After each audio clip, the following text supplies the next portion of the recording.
రోజున యేసుక్రీస్తు ప్రభువారు యెరికో అనబడే పట్టణానికి వస్తున్నాడట. యెరికో అనబడే పట్టణానికి వచ్చేటప్పుడు యేసుక్రీస్తుని చూడాలని ఒక వ్యక్తికి ఆశ కలిగింది. ఎవరైనా ఒక సుంకపు గుత్తదారుడు, ఒక ట్యాక్స్ కలెక్టర్, చిత్తు వసూలు చేసే ఒక యజమాని అనేక మంది దగ్గరకు వెళ్ళి చిత్తు వసూలు చేసేవాడు, పన్ను వసూలు చేసేవాడు.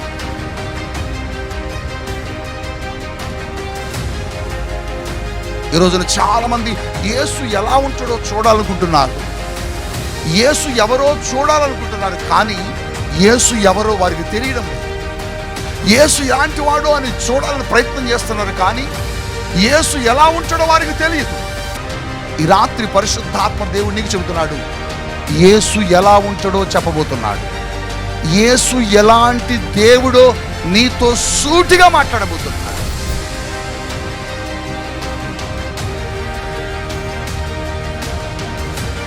యేసు ఎవరో అని వెతుకుతున్నటువంటి అన్వేషకులారా, యేసు ఎలా ఉంటాడో అని వెతుకుతున్నటువంటి అన్వేషకులారా, యేసు జీవితం ఎలా ఉన్నదో, యేసు జీవితం ఎలా పోలి ఉన్నదో, యేసు దగ్గరకు వస్తే ఏం జరుగుతుందని వెతుకుతున్నటువంటి దేవుని బిడలారా, రాత్రి పరిశుద్ధాత్మ దేవుడు నీతో మాట్లాడుతున్నాడు.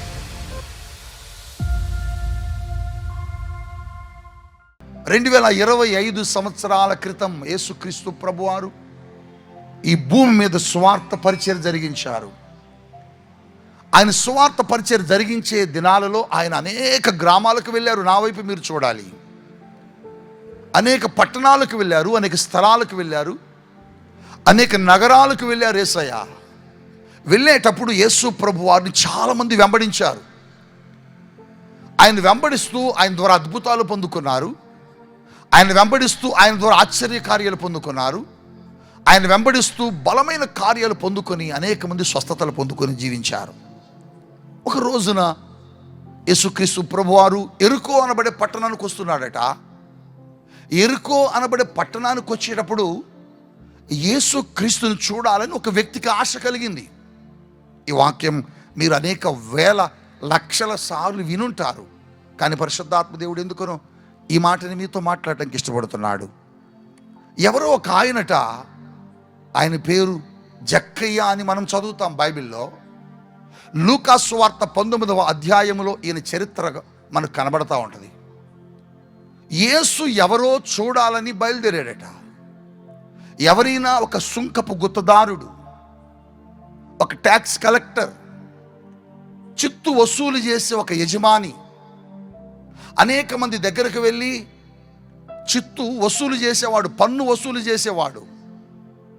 ఆ శిస్తు వసూలు చేసేటప్పుడు రూపాయికి 10 రూపాయలు, 10 రూపాయలకి 100 రూపాయలు, 100 రూపాయలకి 1000 రూపాయలు ఇలా కలెక్ట్ చేస్తూ ఉండి ఎక్కువగా తీసుకునేవాడు.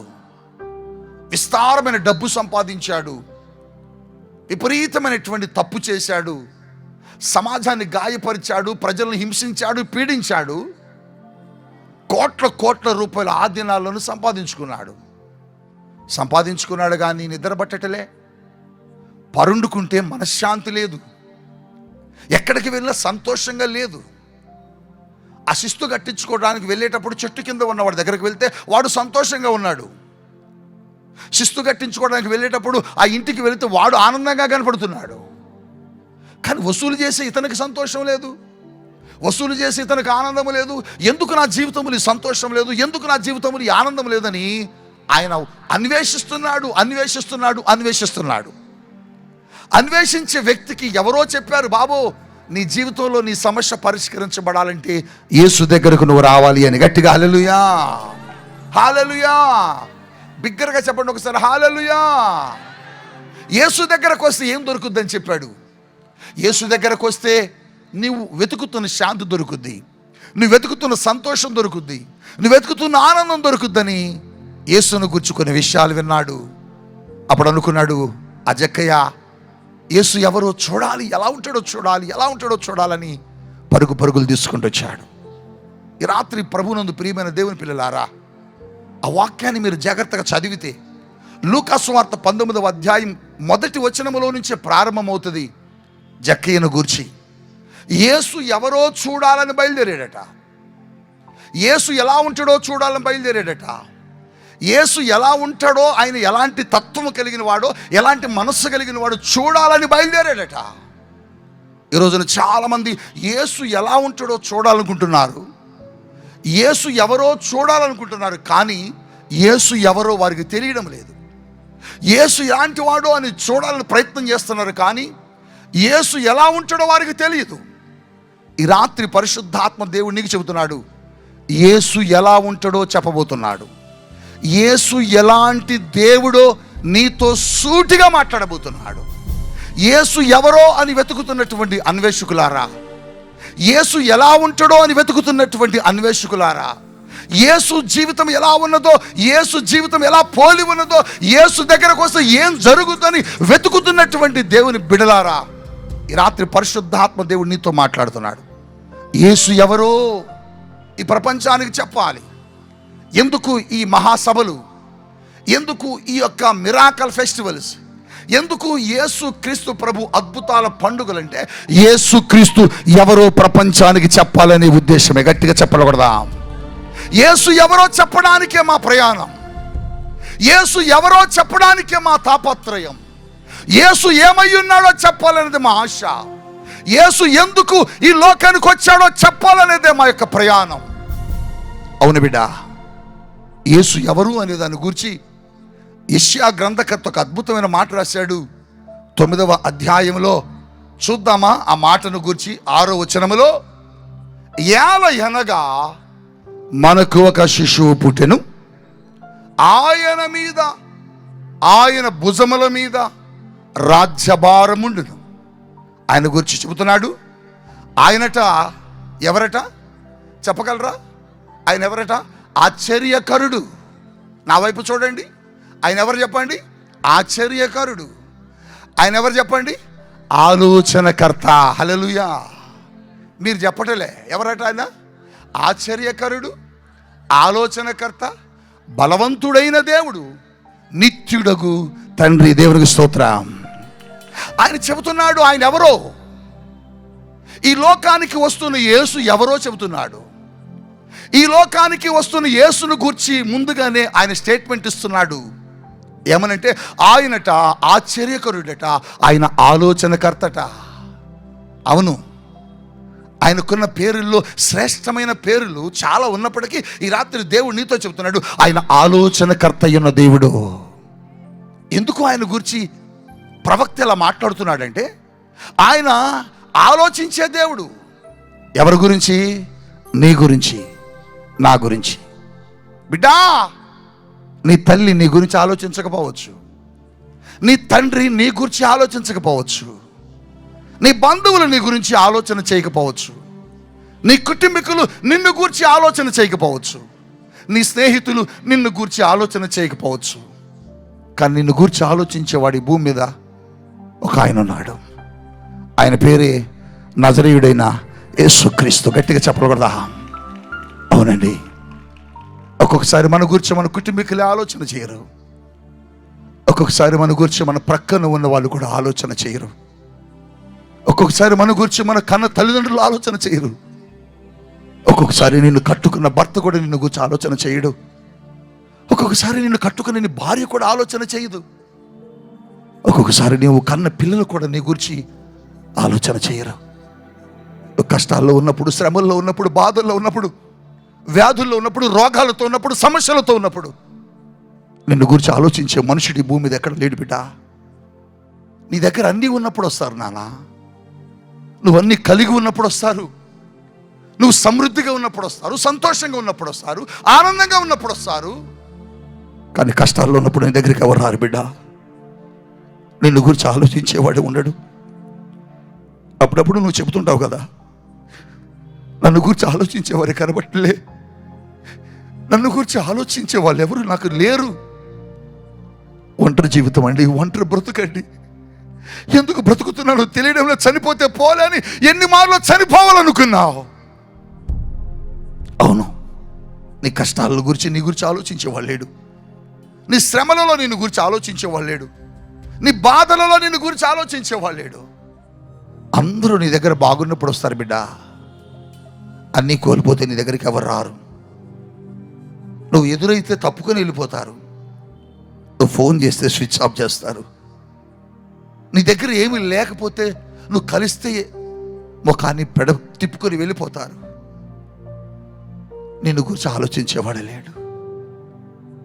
మనల్ని గురించి ఆలోచించేవాడు ఈ భూమి మీద ఎవరున్నారు? ఆయన అంటున్నాడు, ఆయనట ఆలోచనకర్తట. నిన్ను గురించి ఆలోచించే దేవుడు, నీ సమస్యల గురించి ఆలోచించే దేవుడు. నువ్వు పరుండుకుంటే, నువ్వు కష్టాల్లో ఉంటే, నువ్వు బాధల్లో ఉంటే, నువ్వు దుఃఖంలో ఉంటే, నువ్వు కన్నీటితో ఉంటే నీ గుండె చప్పుడుని వినే దేవుడు ఆయన. ఈ లోకంలో ఏ మనుషుడు నీ గురించి ఆలోచన చేయలేడు. ఆఖరికి నీ తల్లి నీ తండ్రి కూడా నిన్ను గురించి ఆలోచించలేరు. నా తల్లి నా తండ్రి నన్ను గురించి ఆలోచించలేకపోయారు. నెల 11 దినాలు పోలీసు లాకప్లో ఉన్నానండి. నెల 11 దినాలు పోలీసు లాకప్లో కొట్టబడ్డాను. నేను ప్రతిరోజు అనుకున్నా మా అమ్మ వస్తుంది అనుకున్నా, కానీ మా అమ్మ రాలే. మా నాన్న వస్తాడు అనుకున్నా, మా నాన్న రాలే. నా బంధువులు ఎవరైనా వచ్చి నన్ను తీసుకుని పోతారు అనుకున్నా, ఎవరు రాలే. వాడు మనుషులు చంపిన హంతకుడు, వాడు నేరస్తుడు. వాడి గురించి మాకు వద్దు, వాడి గురించి మాకు ఆలోచన వద్దు, వాడు మా కడుపును పుట్టలేదు అనుకుంటామన్నారు నా తల్లి నా తండ్రి. ఎవరు నా దగ్గరికి రాలే, ఎవరు నా దగ్గరికి రాలే. నువ్వు కూడా కష్టాలు ఉన్నప్పుడు నీ దగ్గర కూడా ఎవరు రాలేదేమో. నువ్వు కూడా సమస్యలు ఉన్నప్పుడు నీ దగ్గరికి ఎవరు రాలేదేమో. నువ్వు కూడా దుఃఖములు వేదనలు రోగాలతో ఉన్నప్పుడు నీ దగ్గరికి ఎవరు రాలేరు. నా జీవితం కూడా అంతే నాన్న. కష్టాల్లో ఉన్నప్పుడు నెల 11 దినాలు ఊసలకు నన్ను కట్టేసి పైకి కింద తల వెరాడ తీసుకొడుతుంటే ఎవరు రాలే. రక్తసిక్తమైపోయిన దేహంతో ఆ లాకప్పులో పడిపోయి ఉంటే ఎవరు రాలే. అక్కడే పాస్ పోసుకొని, అక్కడే భోజనం చేసి, అక్కడే వస్త్రాలు లేకుండా బట్టలు లేకుండా పడుకుంటే ఎవరు రాలే. చనిపోవాలనుకున్నాను, ఈ బ్రతుకు అనవసరం అనుకున్నాను, నన్ను గురించి ఆలోచించేవాడు ఎవరు లేడు, నేను బ్రతకడం ఎందుకు అనుకున్నాను. నువ్వు కూడా అలాగే అనుకుంటున్నావా? నన్ను గురించి ఎవరు ఆలోచించడం లేదండి. నా కష్టాలు చూసి ఎవరు నా దగ్గర రావటం లేదండి. నా పరిస్థితులు బాగలేదని నా బంధువులందరూ నన్ను వదిలేశారండి. అందరూ బాగున్నప్పుడు వచ్చారు, సంతోషంగా ఉన్నప్పుడు వచ్చారు, బలహీనుడైనప్పుడు ఎవరు రావట్లేదని ఏడుస్తూ వచ్చావా? నేను కూడా అలాగే ఏడ్చాను. నా తలను ఊసలకేసి బాదుకున్నాను. చనిపోవాలనుకున్నాను. ఒంటి మీద వస్త్రాలన్నీ తీసేశారు. 2 కాళ్ళకు గొలుసులు కట్టి పైకి వేలాడదీశారు. రక్తం కారిపోతుంది. లాకప్ అంతా ఏడుస్తున్నా, మొర్ర పెడుతున్నా. ఏ అలికిడైనా నా నాన్న వచ్చాడు అనుకున్నా, ఏ కాళ్ళ శబ్దమైనా మా తండ్రి వచ్చాడు అనుకున్నా, మా తల్లి వచ్చింది అనుకున్నా, కానీ ఎవరు రాలే. కనుక రాత్రి చివరిగా నేను చనిపోబోతున్నాను అనుకునే సమయాల్లో హఠాత్తుగా లాకప్పులకు ఒక వెలుగు. ఆ వెలుగులో ఒక భారమైన శిలువను మోసుకొని ఒక వ్యక్తి వెళ్తున్నాడు. ఆ వ్యక్తిని చూసి నేను అంటున్నాను, నువ్వెవరివి లాకప్పులోకి వచ్చావని అడిగాను. నిన్ను నాకంటే బాగా కొట్టారు, నాకంటే గాయపరచబడ్డావు, నీ శరీరం అంతా ముక్కలైంది, ఏమిటి నీ కేసు అని అడిగాను. నా కేసు నువ్వే అన్నాడు. నీ పేరేమి అన్నాను. నా పేరు యేసు అన్నాడు. నేను నీ దగ్గరికి ఎప్పుడు రాలేదే. నేను ఎప్పుడు నిన్ను గురించి ఆలోచన చేయలేదే. నీ దగ్గరికి నేను ఎప్పుడు వచ్చి ప్రార్థన చేయలేదే. నిన్ను గురించినప్పుడు ఆలోచన చేయలేదు అంటున్నాడు.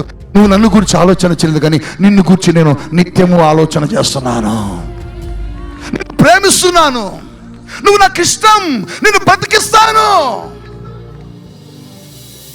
నూజివీడు సబ్ జైల్లో ఆనాటి డిఎస్పీగా పనిచేస్తున్నటువంటి కత్తుల రత్నయ్య గారు నన్ను ఇంట్రాగేట్ చేస్తున్నాడు. నెల 11 దినాలు. ఆనాటి పోలీస్ ఆఫీసర్ కత్తుల రత్తయ్య గారు నన్ను ఇంట్రాగేట్ చేస్తున్నాడు. ఆ ఇంట్రాగేషన్లో దేవుడు ఆయనతో మాట్లాడుతున్నాడు. ఆయన నా దగ్గరికి తీసుకొని ప్రేమించి అంటున్నాడు. కొట్టి చివరిలో కాల్చి చంపాలనుకుంటున్న తరుణంలో నిన్ను విడిపిస్తున్నాను నాన్న అన్నాడు. ఏమయ్యా, దేవుడు నిన్ను ప్రేమిస్తున్నాడు, నువ్వు వెళ్ళిపో అన్నాడు. నన్ను గురించి ఆలోచించరనుకున్నాను, నన్ను గురించి ఎవరు పట్టించుకోరనుకున్నాను, నన్ను గురించి ఆలోచన చేసేవాళ్ళు ఎవరు లేరనుకున్నాను. ఆ రోజు నాకు అర్థమైంది, నన్ను గురించి ఆలోచించేవాడు ఒకడున్నాడు, ఆయన పేరు నజరేయుడైన యేసు. అందుకోసమే ఎందుకు ఈ ప్రయాస? నన్ను బ్రతికించిన దేవుణ్ణి నేను బ్రతుకున్నంత కాలం ప్రకటించాలి. నన్ను రక్షించిన దేవుణ్ణి నేను బ్రతుకున్నంత కాలము ఆయన గురించి మాట్లాడాలి. ప్రతి రాత్రి, ప్రతి పగలు, ప్రతి రోజు 25 సంవత్సరాలుగా ఇదే పరిచర్య. 2 ఉండని, 3 ఉండని, 1000 మంది ఉండని, 10,000 మంది ఉండని, 50,000 మంది ఉండని, 1,00,000 మంది ఉండని, ప్రతి రాత్రి ఆయన కోసం మాట్లాడుతూనే ఉంటుంది ఈ స్వరం. 25 సంవత్సరాలుగా ఈ స్వరానికి విశ్రాంతి లేదు. 25 సంవత్సరాలుగా ఈ స్వరం ఆయన గురించి ప్రకటిస్తూనే ఉంది. నాతో దేవుడు చెప్పాడు, కుమారుడా, నిన్ను బ్రతికించింది ఎందుకో తెలుసా? అనేకులను బ్రతికించడానికి. నువ్వు ఎక్కడికి వెళితే అక్కడికి వస్తాను నేను. నువ్వు నడిచే స్థలంలోకి నేను వస్తాను. నువ్వు ఎవరిని ముట్టుకుంటే నేను వారిని బాగు చేస్తాను అని దేవుడు నాతో చెప్పాడు. బిడ్డా, దేవుడు నన్ను అంటున్నాడు, నిన్ను అంటున్నాడు. ఎవరు లేరు నువ్వు అనుకుంటున్నావు, నిన్ను గురించి ఆలోచించేవాడున్నాడు. నీ కష్టాల్లో, నీ బాధల్లో, నీ ఇరుకుల్లో, నీ వ్యాధుల్లో నిన్ను గురించి మనుషులు ఆలోచించరు, యేసయ్య ఆలోచిస్తాడు. ఆయన ఆలోచిస్తే ఎంత స్పీడ్గా రియాక్ట్ అవుతాడో చెప్తాను. ఈ రాత్రి కొద్ది నిమిషాలు. ఒక ఊరు ఉన్నది, ఆ ఊరి పేరు నాయిను. ఆ నాయిను అనబడే ఊరిలో ఒక విధవరాలు ఉండే. ఆమెకు ఒక కుమారుడున్నాడు. ఆ కుమారుడు చనిపోయాడు. ఆవిడ విధవరాలైంది. ఒక్కగానొక కొడుకే. ఆ కుమారుడు చనిపోయాడు. ఒకప్పుడు భర్త ఉండే. భర్త ఉన్నప్పుడు ధైర్యం, భర్త ఉంటే నమ్మకం. భర్త ఉన్నంత కాలం ఆవిడకి ఏం భయం అనిపించలేదు. కానీ భర్త చనిపోయాక కొంచెం భయం వేసింది. కానీ కొడుకుండే. కొడుకును చూసి ధైర్యపడుతుంది. ఎందుకని? తనను పోషించడానికి నా భర్త లేకపోయినా నా కొడుకున్నాళ్ళే అనుకున్నది. ఆ కొడుకు ఏం చేస్తున్నాడు తెలుసా? పనికి వెళ్తున్నాడు, కష్టపడుతున్నాడు, తెస్తున్నాడు, అమ్మను పోషిస్తున్నాడు. ఇక ఆవిడకి దిగులు లేదు, బాధ లేదు, కొరత లేదు. కానీ ఉన్నటువంటి ఒక్కసారి ఆ కొడుకు కూడా చనిపోయాడు. గుండె పగిలిపోయిందండి. తనకు ఆధారమైన భర్త పోయాడు, తనకు ఆధారమైన కొడుకు పోయాడు. ఏం చేయాలో అర్థం కాటలా, ఎక్కడికి వెళ్ళాలో అర్థం కాటలా, ఎవరిని ఆశ్రయించాలో అర్థం కాటలా. దిగులుతో, కలవరంతో, వేదనతో, దుఃఖముతో ఒక్కతే ఇంట్లో కూర్చుని ఏడుస్తుంది. ఊర్లో వాళ్ళందరూ వచ్చారు. అమ్మా, ఏడవకు, మేము ఉన్నాంలే. మేము లేవనుకుంటున్నావా? ఊరేమన్నా మోగపోయింది అనుకుంటున్నావా? ఊరేమన్నా ఈడిపోయింది అనుకుంటున్నావా? మేమున్నాం, ధైర్యంగా ఉండు. ఓ చాలా మాటలు చెప్పారు, ఓ చాలా విషయాలు చెప్పారు, చాలా కబుర్లు చెబుతున్నారు. ఎన్ని చెప్పినా, ఎంతమంది మాట్లాడినా ఆవిడ వినడం లేదు. ఆవిడ వినడం లేదు. అదే దుఃఖం, అదే వేదన, అదే కలత. లూకాసు వార్త 7వ అధ్యాయంలో ఈ చరిత్ర మనకు కనబడుద్ది. ఆ ఊరులందరూ వచ్చారట ఆవిడ దగ్గరికి. అక్క అక్క బాధపడక, ఏం కాదులే, కొడుకు పోయాడని మేమందరూ ఉన్నావులే అంటుంది. లేదు, తను పోషించే ఆధారమైన కొడుకు పోయాడు. తనకు ఆధారమైన కొడుకును కోల్పోయింది. తను బ్రతికించే కొడుకును కోల్పోయింది. ఈ రాత్రి నీకు ఆధారమైన ఉద్యోగాన్ని కోల్పోయి ఇక్కడికి వచ్చావా? నీకు ఆధారమై ఉన్నటువంటి ఒక్కగానొక ఉద్యోగాన్ని కోల్పోయావా? నీకు ఆధారమై ఉన్న ఒక్కగానొక ఇల్లును కోల్పోయి బాధపడుతున్నావా? అప్పుడప్పుడు చెబుతారు, మాకు ఇల్లే ఆధారం అండి, కానీ ఆ ఇల్లు కూడా పోయిందండి అని. అప్పుడప్పుడు చెబుతారు, ఆ ఉద్యోగమే మాకు ఆధారం అండి, కానీ ఆ ఉద్యోగం కూడా కోల్పోయామండి అని. ఆ దుఃఖంతో, బాధతో ఏడుస్తున్నావేమో. నీకు ఆధారమైన ఉద్యోగం పోయింది, నీకు ఆధారమైన కొడుకు పోయాడు, నీకు ఆధారమైనటువంటి సంపద పోయింది, నీకు ఆధారమైన వ్యాపారం పోయింది, నీకు ఆధారమైన సమస్తము పోయింది. అన్ని కోల్పోయి ఒంటరిగా ఇక్కడికి వచ్చావా? బాధపడుతున్నావా? ఆధారమైన సంఘం పోయింది, ఆధారమైన పరిచర్య పోయింది, ఆధారమైన ఉద్యోగం పోయింది, ఆధారమైనటువంటి వ్యాపారం పోయింది. నా పరిస్థితి ఏంటని గజిబిజి అవుతూ కలతతో ఇక్కడికి వచ్చావా? ఆవిడ కూడా అలాగే ఏడుస్తుంది. ఊర్లో వాళ్ళందరూ వచ్చారట.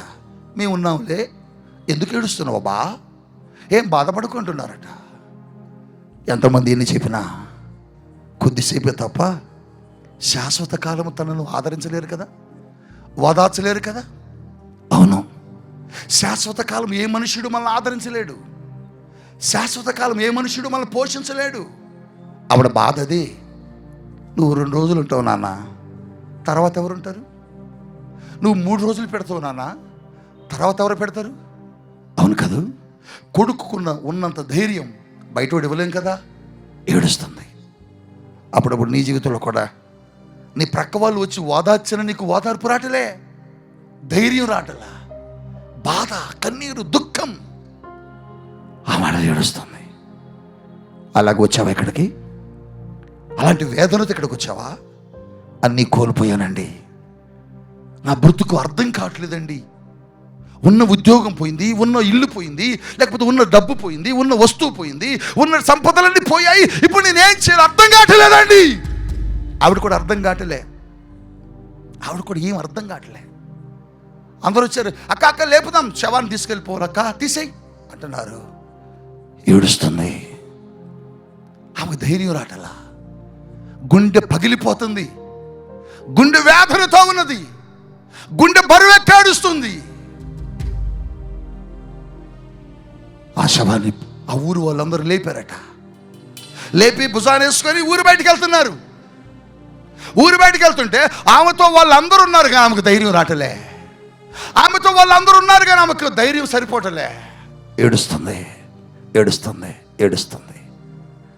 ఆమె ఏడుస్తుంటే ఎక్కడో వేరే ఊరిలో యేసయ్య పరిచర్య చేస్తున్నాడు, ఎక్కడో వేరే గ్రామంలో ఉన్నాడు యేసయ్య, వేరే ప్రాంతంలో ఉన్నాడు యేసయ్య. బైబిల్లో రాయబడిన మాట చదివి గెంతులేశాను. ఈ మాటకి నేను ఈ రాత్రి నువ్వు కూడా గెంతులేయబోతున్నావు. ఎందుకు తెలుసా? లూకా సువార్త 7వ అధ్యాయం 11వ వచనంలో రాయబడిన మాట ఏంటంటే, వెంటనే శిష్యులతో యేసయ్య చెబుతున్నాడు, ఏ శిష్యులారా, ఏ శిష్యులారా, మనం అర్జెంటుగా నాయని వెళ్ళాలంటున్నాడు. ఎందుకు ప్రభువా? వెళ్ళాలి, మనం వెళ్ళాల్సిన అవసరం వచ్చింది, పదండి పదండి అని. వెంటనే అని రాయబడింది అక్కడ మాట. ఎందుకు వెంటనే బయలుదేరాడు తెలుసా? నాయును గ్రామములో ఒక గుండె కొట్టుకుంటుంది, నాయును గ్రామములో ఒక హృదయం కలవరపడుతుంది, నాయును గ్రామంలో ఒక విధవరాలు దుఃఖిస్తున్నది, నాయును గ్రామంలో ఒక హృదయం ఘోషిస్తున్నది. అందుకోసమే యేసు తన ప్రయాణాన్ని వెంటనే ప్రారంభించాడు. చెప్పకూడదాం. ప్రియ దైవ జనాంగమా, ఈ రాత్రి దేవుడు ఎవరు? దేవుడు ఎటువంటి వాడు? దేవుడు ఎలాంటి వాడంటే, నీకు కష్టం వస్తే 10 రోజుల తర్వాత వచ్చేవాడు కాదు, నీకు రోగం వస్తే 1 నెల రోజుల తర్వాత వచ్చేవాడు కాదు, నీకు సమస్య వస్తే 1 నెలల తర్వాత వచ్చేవాడు కాదు. వెంటనే నీ కొరకు బయలుదేరే దేవుడు యేసుక్రీస్తు ప్రభువారు. చెప్పబడదాం. వెంటనే రాత్రి నువ్వే సమస్యతో ఉన్నావో, నువ్వు అడిగితే, నువ్వు ఘోషిస్తుంటే, నువ్వు తట్టుకోలేకపోతుంటే, నువ్వు బాధపడుతుంటే, నువ్వు కలవరంతో ఉంటే, వెంటనే వెంటనే నీ దగ్గరకు వచ్చే దేవుడు ఆయన. వెంటనే శిష్యులతో చెప్తుంటే, బయలుదేరండి నాయని వెళ్ళాలని. అవును డాడీ, మా అమ్మాయికి బాగలేదు డాడీ, కొంచెం రానా అని ఉత్తరం రాసావు, లేకపోతే ఫోన్ చేసావు. మీ నాన్న ఏమన్నాడు తెలుసా? బిడ్డా, నిన్నే పొలం వేశాను బిడ్డ, వారం అంతా పొలంలోనే సరిపోయింది, నాకు ఈ వారం రావటం కుదరదు, ఒక 4 రోజుల తర్వాత వస్తలే అంటాడు, ఒక 10 రోజుల తర్వాత వస్తలే అంటాడు, ఒక 1 నెల రోజుల తర్వాత వస్తలే బిడ్డ, మొన్నేగా వచ్చిపోయింది అంటాడు. నీ కష్టాన్ని చూసి నీ తండ్రి కూడా వెంటనే రాకపోవచ్చు, నీ శ్రమను చూసి నీ తండ్రి కూడా, నీ తల్లి కూడా వెంటనే రాకపోవచ్చు. కానీ నీ హృదయం కలవరపడితే, నీ హృదయం ఘోషిస్తే, నీ హృదయం ఆందోళనతో ఉంటే, నీ హృదయము వేదనతో గనుక కొట్టుమిట్టాడుతూ ఉంటే యేసయ్యట వెంటనే బయలుదేరతాడట. గట్టిగా చెప్పకూడదా? వెంటనే. అవును, యేసు ఎవరు? నువ్వు సమస్యలో ఉంటే వెంటనే వచ్చే దేవుడు. నువ్వు కష్టంలో ఉంటే వెంటనే వచ్చే దేవుడు. ఇక్కడికి వచ్చి కూర్చొని నీ హృదయమును దేవుడు చూస్తున్నాడు. నువ్వు బాధలో ఉంటే, దుఃఖంలో ఉంటే నీ బంధువుల దగ్గరకు రాకపోవచ్చు. నువ్వు కష్టంలో ఉంటే, కన్నీరులో ఉంటే నీ స్నేహితుల దగ్గర రాకపోవచ్చు. కానీ నీ దగ్గరికి యేసయ్య వెంటనే వస్తాడు, వెంటనే వస్తాడు, వెంటనే. యేసు ఎవరో తెలుసా? నువ్వు కష్టాల్లో ఉంటే వెంటనే వచ్చే దేవుడు. నువ్వు బాధల్లో ఉంటే వెంటనే వచ్చే దేవుడు. నువ్వు రుగ్మతలతో ఉంటే వెంటనే వచ్చే దేవుడు. నువ్వు శోధనలో ఉంటే వెంటనే వచ్చే దేవుడు. నువ్వు అప్పుల్లో ఉంటే వెంటనే వచ్చే దేవుడు. ఎందుకు వస్తాడు ఆయన? నిన్ను విడిపించడానికి వస్తాడు. ఎన్నిసార్లు అమ్మకు ఫోన్ చేశావు? అమ్మ ఏమన్నది? ఈ నెలలో రాలేనులే బిడ్డ అన్నది. అవును, మా చిన్న పాప, అప్పుడు అక్కడ కూర్చున్న పాప హాస్పిటల్లో ఉండే.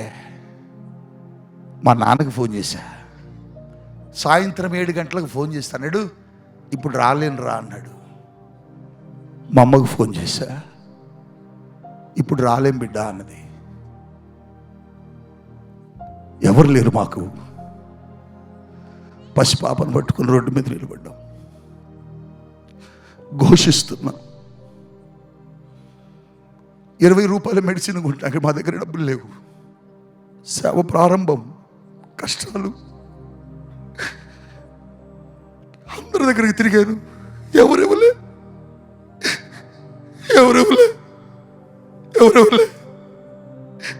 ఎన్ని తలుపులు తట్టానో, ఎంతమందికి దండం పెట్టానో, ఎంతమంది చేతులు పట్టుకున్నాను. ఎవరు కనికరించలే. మా అమ్మ నాన్న నేను ఒక్కసారి రామ, నాకు భయంగా ఉంది, పాపకేమన్నా అవుతావు అంటే, మాకు కుదరదురా, ఇప్పుడు పో, కుదరదు. రోడ్డు మీద నిలబడిపోయాం, పెట్టెను ఎత్తుకొని. యేసయ్యా, నువ్వు లేకుండా మేము బ్రతకలేము, మాకెవరు లేరు యేసయ్యా, ఎవరు రానంటున్నారు యేసయ్యా. వెంటనే మా బంధువులు చాలా మంది కలిశారు.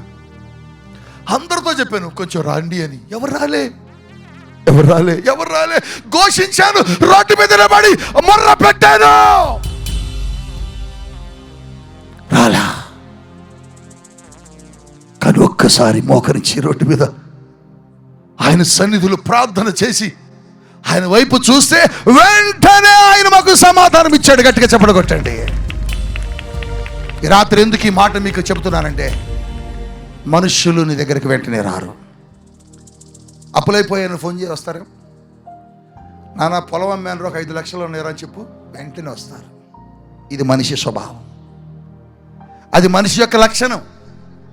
కానీ యేసయ్య నువ్వు అప్పుల్లో ఉన్న, కష్టాల్లో ఉన్న, రోగాలతో ఉన్న, నువ్వు క్యాక్ వేస్తే వెంటనే వచ్చే దేవుడు. వచ్చాడు అక్కడికి, వెంటనే వచ్చాడు ఆయన, వెంటనే. పదండి శిష్యులారా, నాయునికి వెళ్దాం. వెళ్ళాడు. ఆ శవాన్ని తీసుకొని వాళ్ళందరూ ఊరు బయటకు వస్తున్నారు.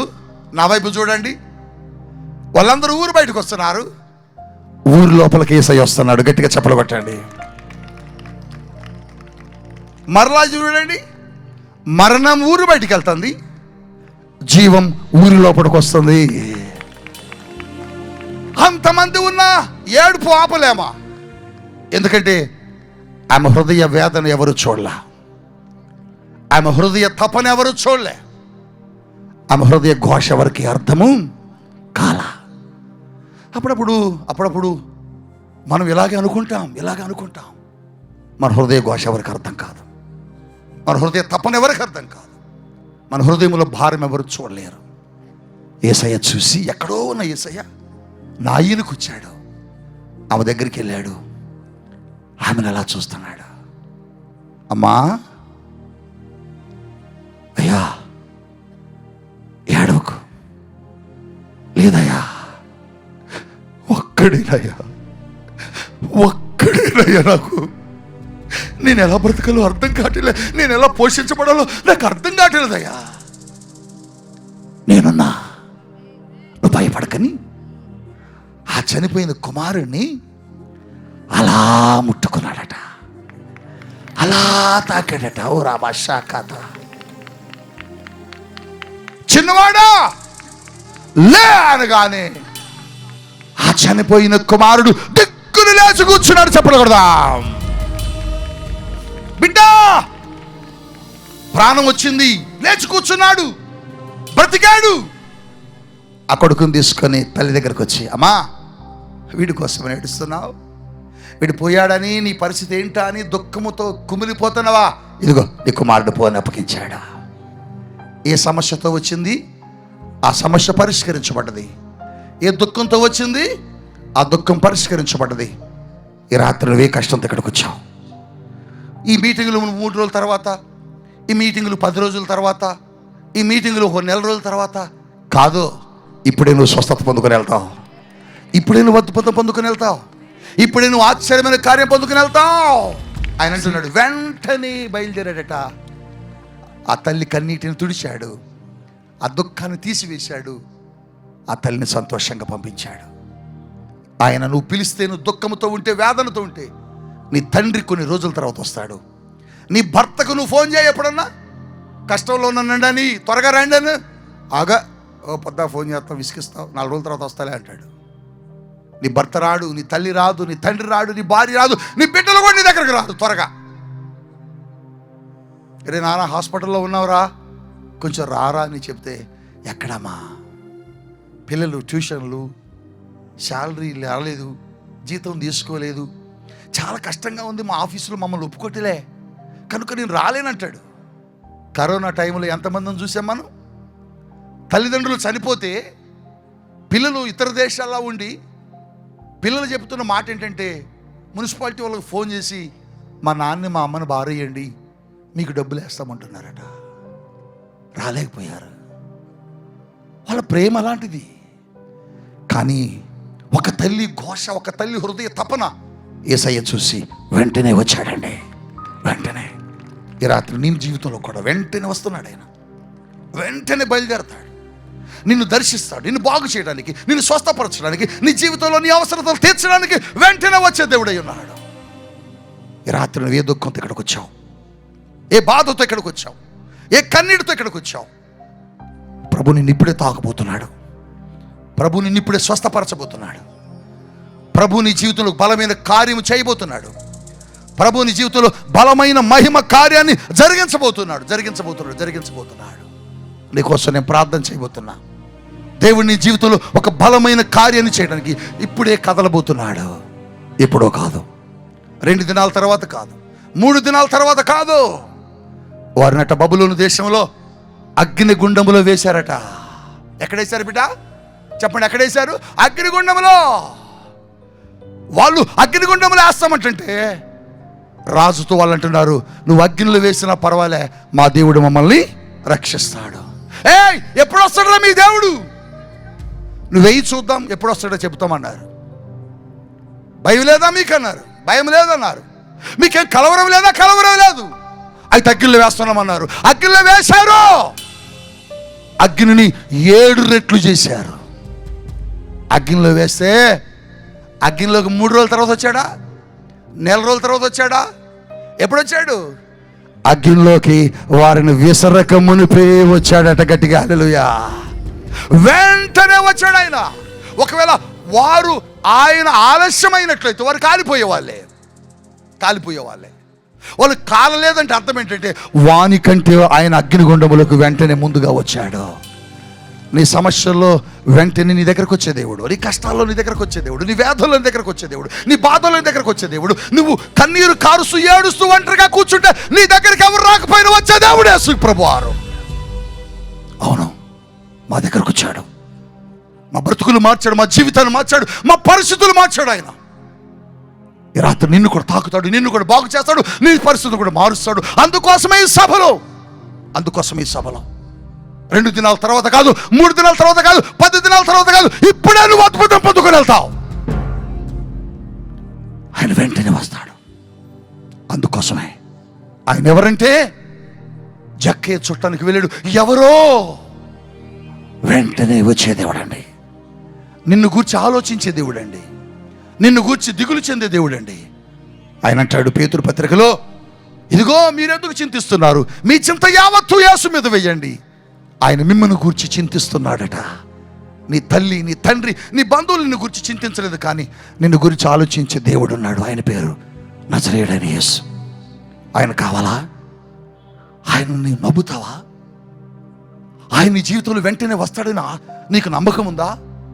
ఆయన నీకు జీవితంలో వెంటనే స్వస్థత ఇవ్వగలడని నీకు విశ్వాసం ఉందా? అయితే నువ్వు కొడలే, ఏ జక్కయ్య ఎందుకు నా దగ్గరకు వచ్చావు, నువ్వెవరో చూడాలొచ్చానయ్యా, అయితే నువ్వు త్వరగా దిగన్నాడు. త్వరగా దిగనగానే వెంటనే వెంటనే వెంటనే త్వరగా దిగాడు జక్కయ్య. రాత్రి దేవుడు నిన్ను కూడా వెంటనే నీ దగ్గరకు వచ్చి నిన్ను స్వస్థపరచాలనుకుంటాడు. కష్టాల్లో బాధల్లో ఉంటే నీ దగ్గరికి ఆలస్యంగా వచ్చే దేవుడు కాదు. బంధువులు వస్తారు ఆలస్యంగా, కానీ యేసయ్య రాడు. నువ్వే బాధలు వచ్చావా, అయ్యా నా దగ్గర కూడా వెంటనే వచ్చి నన్ను తాకండి అని అడిగితే ఈ రాత్రి నేను తాకుతాడు.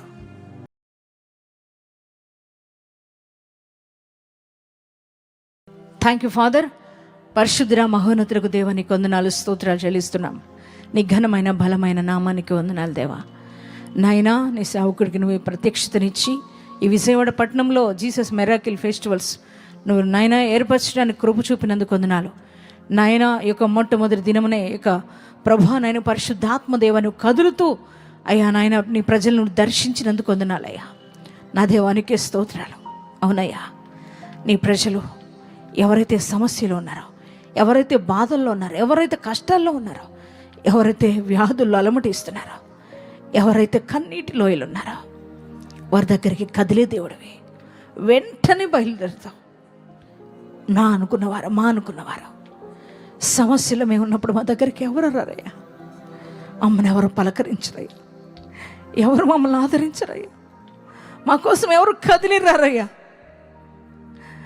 కానీ మేము సమస్యలు, బాధల్లో, కష్టాల్లో, నష్టాల్లో ఉంటే మా కోసం కదిలే ఏకైక దేవుడు నువ్వు ఒక్కడవే. అందుకే నాయన గ్రామంలో ఉన్న ఆ విధవరాలు కోసం నువ్వు కదిలావు. ఆ గుండె కోత చూసావు, ఆ హృదయ వేదన చూసావు, ఆ ఆర్తనాదాన్ని విన్నావు. అందుకే అయ్యా బిడ్డ దగ్గరకు నువ్వు వెళ్ళావు. వెంటనే కదిలి వెళ్ళి అయ్యా తన కుమారుని కోల్పోయిన తన కుమారుని తిరిగి ఇచ్చావు. యేసయ్యా, అదే దేవుడివి. రాత్రి ఈ మిరాకిల్ ఫెస్టివల్లో ఫస్ట్ డే నైటే నువ్వు కదిలో అదే గుండె కోతతో, అదే దుఃఖంతో, వేదనతో, ఆర్తనాదాలతో నిద్ర పట్టని రాత్రిలో అనేక సమస్యలు, బాధలు, రోగాలు, వైద్య శాస్త్రానికి కూడా అందని రోగాలు, అటువంటి సమస్యలు వచ్చినా నీ ప్రజల కోసం వెంటనే బయలుదేరి వచ్చావు. రాత్రి నీ ప్రజల గాయాలను కట్టావయ్యా. నేను నవ్వుతున్నానయ్యా. నీ వాక్కును పంపి ప్రతి వారిని బాగు చేశావు. నీకే స్తోత్రాలయ్యా. నీ ఆత్మతో అభిషేకించవు నీ బిడ్డల్ని. నీకు వందనాలు అయ్యా. ఎంతో ఘనముగా ఈ మొదటి దినాన మీరు కదిలినందుకు వందనాలు. దూరం నుండి లైవ్ చూసిన బిడ్డలను కూడా దర్శించండి అయ్యా. వారి జీవితంలో కార్యాలు ఈ రాత్రి నువ్వు జరిగించినందుకు వందనాలు, స్తోత్రాలు చెల్లిస్తున్నాం. వస్తున్న బిడ్డలను కూడా దీవించి ఆశీర్వదించండి. ఎగ్జామ్స్ కొరకు ప్రిపేర్ అవుతున్న బిడ్డలను దీవించు. వారికి మంచి తెలివి, జ్ఞానం, జ్ఞాపశక్తిని ఇవ్వండి. అందరూ మంచి మెరిట్ మార్క్స్ పొందుకోవాలి, మంచి ఉత్తీర్ణత పొందుకోవాలి. నీ నామానికి మహిమకరంగా జీవించడానికి సహాయం చేయమని నజరేయుడైన యేసు శక్తి కలిగిన నామంలో ప్రార్థన చేస్తున్నాం తండ్రి, ఆమేన్. మన తండ్రి అయిన దేవుని ప్రేమ, మన రక్షకుడైన యేసుక్రీస్తు యొక్క కృప, మన ఆదరణకర్త అయిన పరిశుద్ధాత్మ దేవుని యొక్క అన్యోన్య సహవాసం ప్రతి ఒక్కరికి తోడుగా ఉండి ప్రతి వారి జీవితంలో మేలును అనుగ్రహించి ఆయన రాకడ కొరకు మనందరినీ ఆయుత్తపరచునుగాక. ఆమేన్. గాడ్ బ్లెస్ యు అండి.